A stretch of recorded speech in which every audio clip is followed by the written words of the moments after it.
few days ago, Sayadaw was explaining Kusita, lazy, indolent person, who is also called as Hina Viriya, the person who lacks effort.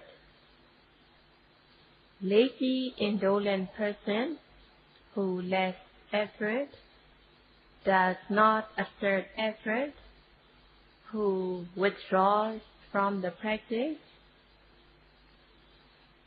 becoming exhausted, taking easy, and thus the person is mixed with mithya vitaka, wrongful thoughts, and thus the person lives in suffering. Such person loses one's own true welfare and benefit. And Sayadaw will explain today the opposite of Kusita.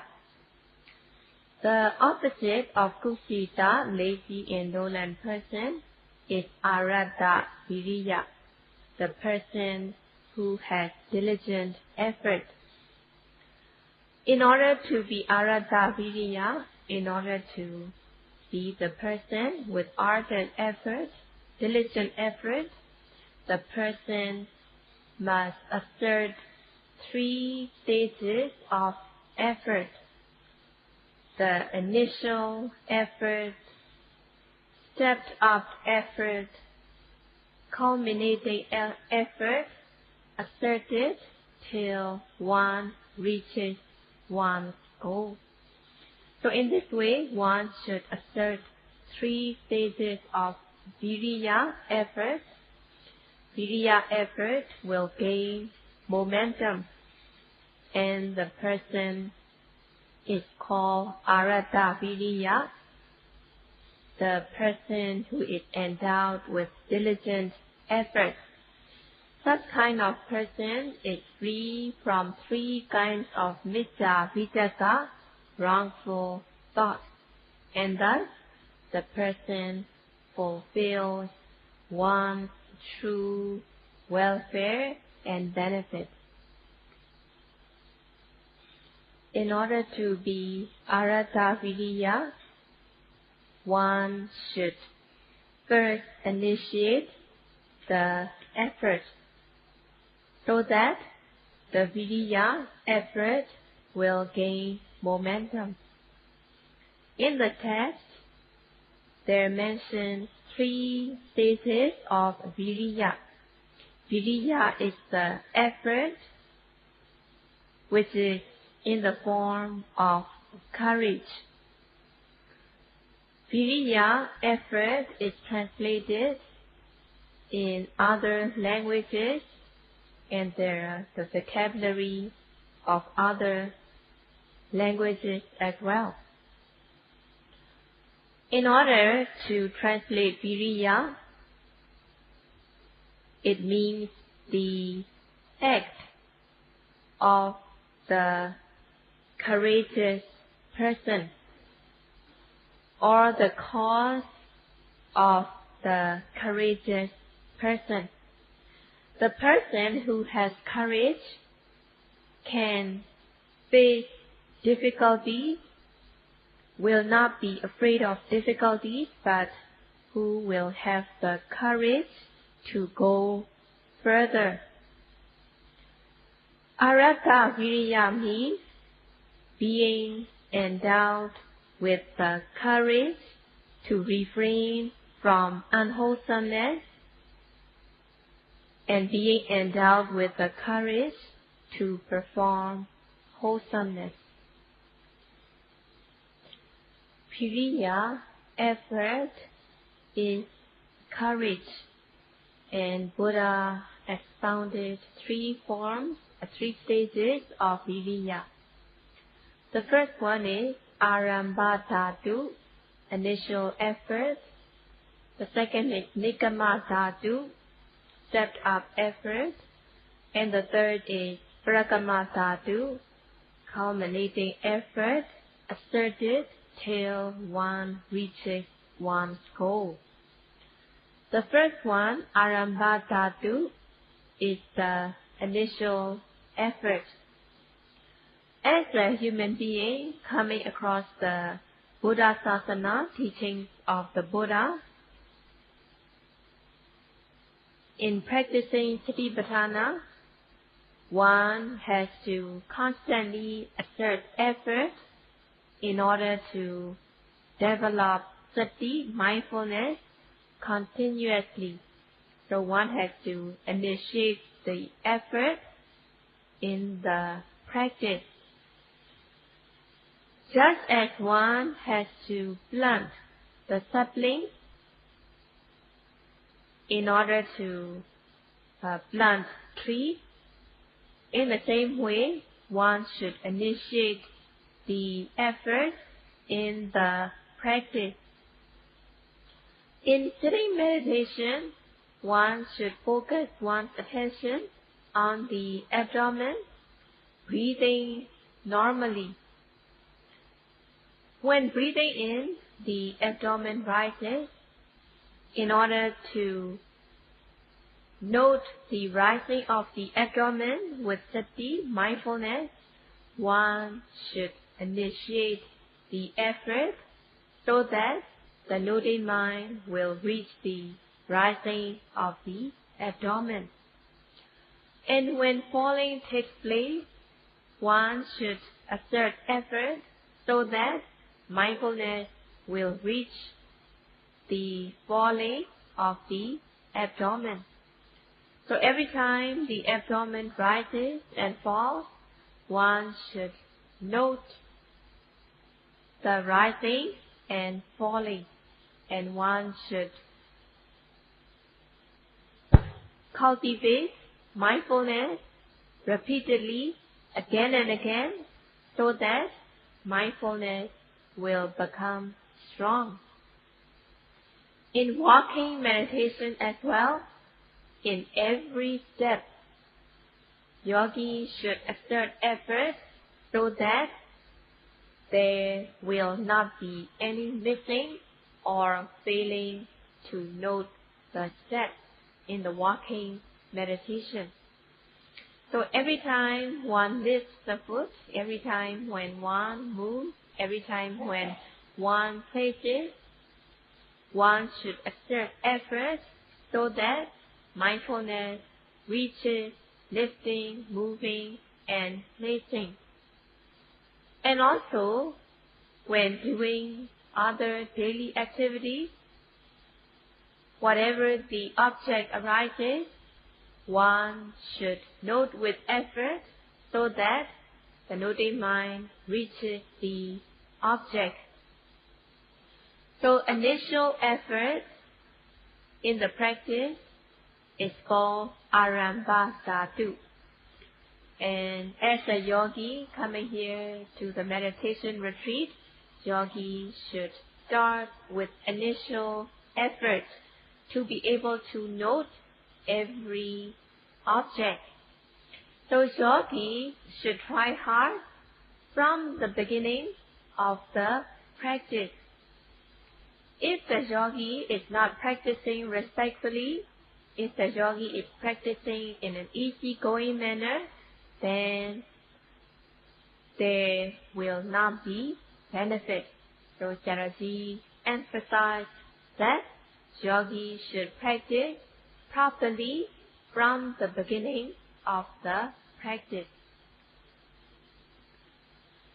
In the beginning of the practice, when the practice is not effective yet, then yogi does not know the benefit of the practice yet, and the yogi will be slack, sluggish, thinking, imagining this and that, and also not having the benefit yet, yogi begins to have doubt whether samadhi, concentration, develops by noting the object.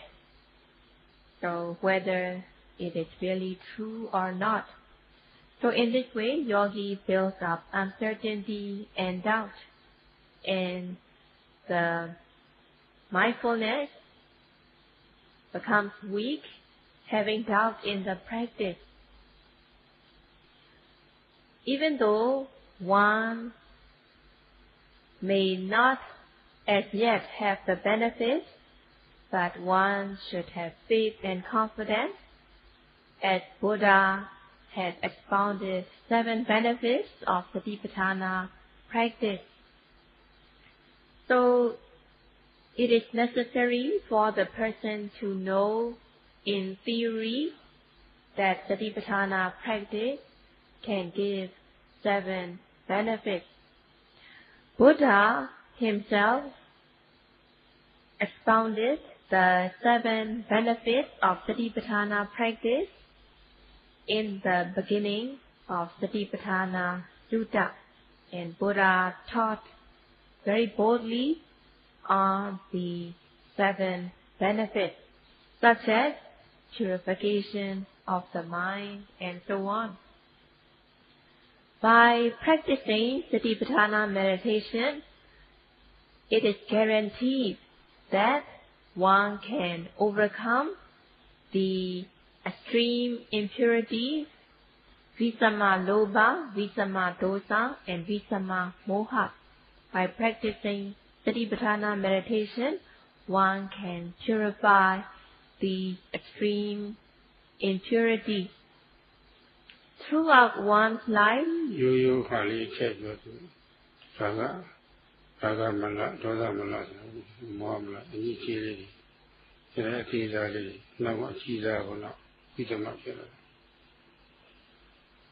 and also by practicing Satipatthana meditation, one can purify ordinary form of defilement as well as the extreme form of defilement. So Satipatthana can guarantee to purify the mind from the defilements. Throughout one's life, the mind is polluted by the defilements. Satipatthana meditation is one and only sure way in order to purify the mind. There is no other way apart from Satipatthana practice. So Satipatthana practice is one and only sure way, the certain way to purify the mind. Kaya, Vedana, Citta, and Dhamma, the body, feelings, consciousness, and the mental objects are the fields of objects to be noticed. Within the fields of objects to be noted, there are objects that are arising at the present moment. At times, bodily actions are prevalent. At times, feelings are prominent. At times, consciousness is prominent. And at times, mental objects are prominent. So whatever object is prominent at the present moment, one should note the object with effort. By noting the object with effort, the mind will become concentrated, sati mindfulness develops, and having sati mindfulness, the defilement cannot arise. Not being mindful, the defilements arise. By being mindful, the defilements do not arise. Not knowing, defilements arise. Knowing, defilements do not arise. As much one practice with effort, the defilements will become weaker and weaker. Noting the object with effort, the defilements cannot arise. It is customary that people have sorrow when they lose things or when there are losses in life. The person has sorrow. Satipatthana meditation is one and only sure way to overcome sorrow and lamentation. And also, by practicing Satipatthana meditation, one can overcome physical pain, mental distress. By practicing Satipatthana meditation is one and only sure way to overcome physical pain and mental distress. So throughout the round of assistances, the kilesa defilements has been following, which are causing suffering. By practicing Satipatthana meditation, one removes kilesa defilements momentarily by gaining knowledge, and as the person attains Ariya Magga Jnana, path knowledge, one totally removes defilement, and one gains Satipatthana, one gains the benefit of Satipatthana practice, and one realizes Nibbana. Practicing Satipatthana meditation is one and only sure way to attain Nibbana. And Buddha taught boldly that Satipatthana practice is one and only sure way. No other person can teach like the Buddha. Among the 7 benefits of practice, the most important one is to purify the mind. Knowing the benefits of Satipatthana practice, one will have faith and confidence in the practice. Not knowing the benefits, one will not have faith and confidence in the practice. And having faith without knowing is called Muddakasana, blind faith. So it is very important to have faith and confidence associating with knowledge. Even though one may not have got the benefit of practice by oneself, but one should have faith and confidence that Satipatthana practice can give benefits such as purification of the mind and so on. In theory, knowing that Satipatthana practice can give these benefits, one will have faith and confidence in the practice, one will have the strong will to practice, and one will exert effort in the practice. If the person does not know the benefits of practice, then the person will not practice properly, thinking, imagining, gazing here and there. Practicing in easygoing manner, thinking, imagining, gazing here and there, not exerting effort in the practice, the person will not gain the benefit of practice, and it will not be worthy for that person to practice. So it is very important to initiate the effort and also to cultivate the effort so that the effort will become increased, big, and developed. It is called bhavana.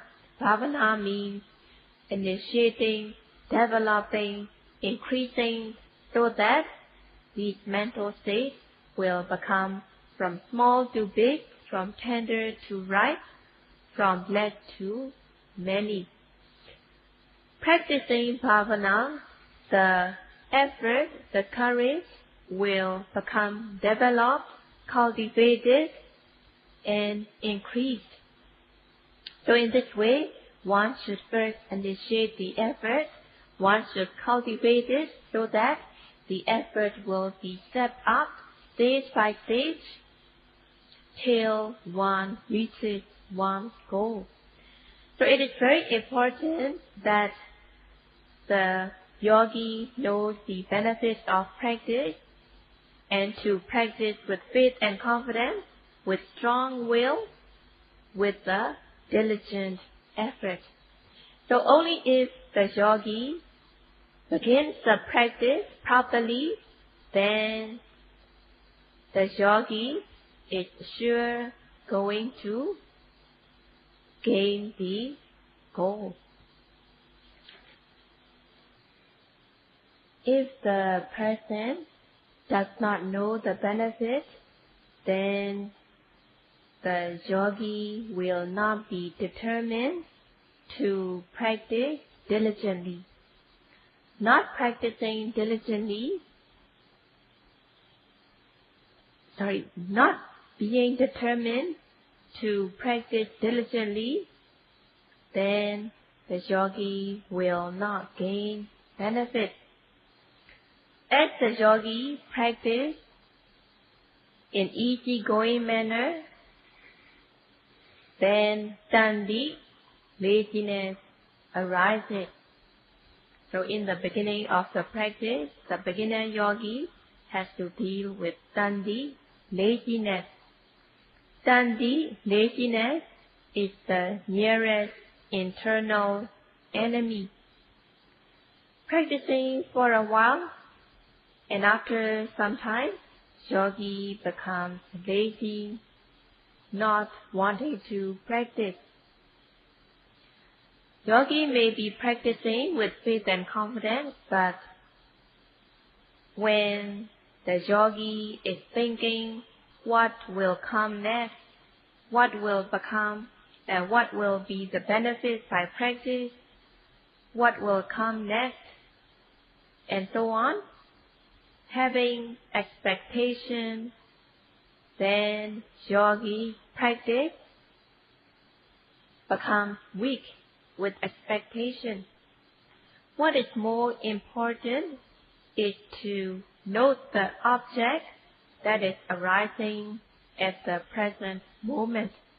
So this is the only duty of the yogi. The only duty of the yogi is keep on noting the presently arising object. There should not be any expectation or thinking or imagining. If the yogi is expecting good experiences to come, expecting this and that, then later on, yogi becomes tired, mentally tired. And when concentration develops to some yogis, there can be unpleasant feelings, unpleasant sensations such as itchiness, pain, and so on.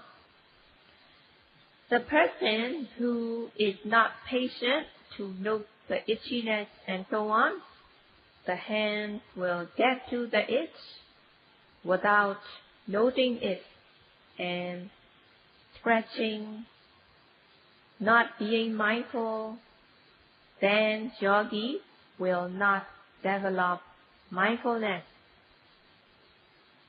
And at times when concentration develops, there can be heat, pain, soreness. And when heat, pain, soreness arise, yogi note so that the heat, pain, and soreness will go away. So yogi note in such a way to get rid of it, and it is not proper to note the object to get rid of it, but one should note so as to know the object, so as to gain knowledge. If the pain does not disappear over some time, then yogi feels lazy to note the pain. Yogi becomes sluggish, and based on the pain and unpleasant feeling, yogi does not want to exert effort to note the pain or unpleasant feeling, and in this way, the viriya, effort, becomes slack. When facing unpleasant feelings and pain, yogi should boost up the effort so as to overcome the difficulty. So, noting the pain, one should not note in such a way to overcome the pain or to get rid of the pain, but yogi should note the pain so as to understand it.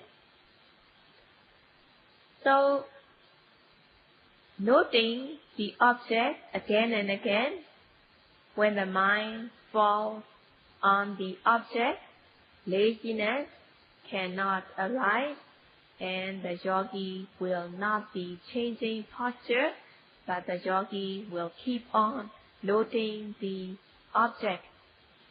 So as the yogi notes the object again and again for a period of time, then effort gains momentum and yogi will overcome the difficulty.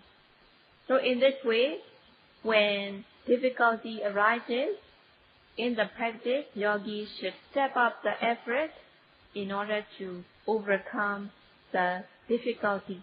So it is called Nikkama Dhatu, step up effort in order to drive out the laziness and to face the difficulty so as to overcome it.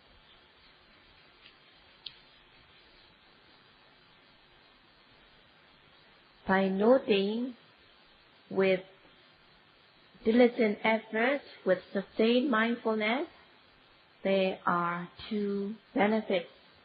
So one should be eager to gain these two benefits of exerting courageous effort in the practice. If the person does not exert effort, laziness arises. So laziness is also akusala, unwholesomeness, which makes the mind inferior. And also other defilements makes the mind inferior, and they are also called akusala or papa, unwholesomeness. When the object arises, yogi should note the object with diligent effort so that the noting mind sticks onto the object and sati, mindfulness, develops. When the mind is slack, not exerting effort, there will be laziness. Noting the object with effort, sandhi, laziness has no chance to arise, and also other defilements have no chance to arise. Noting the object with diligent effort, mindfulness develops. Laziness as well as other defilements have no chance to arise, and thus the mind is pure and clean, and it is high and noble. As much the yogi exerts effort, the more wholesome mind arises. So in this way, the path of unwholesomeness will be blocked and the path of wholesomeness will open. So the benefit of practicing with courageous effort, one gains the benefit of dispelling laziness and other defilements which makes the mind inferior. And the other benefit is one develops wholesome mind by noting the object with courageous effort. If there is one moment of effort in 1 second, noting the object for 1 minute, there will be 60 moments of courageous effort.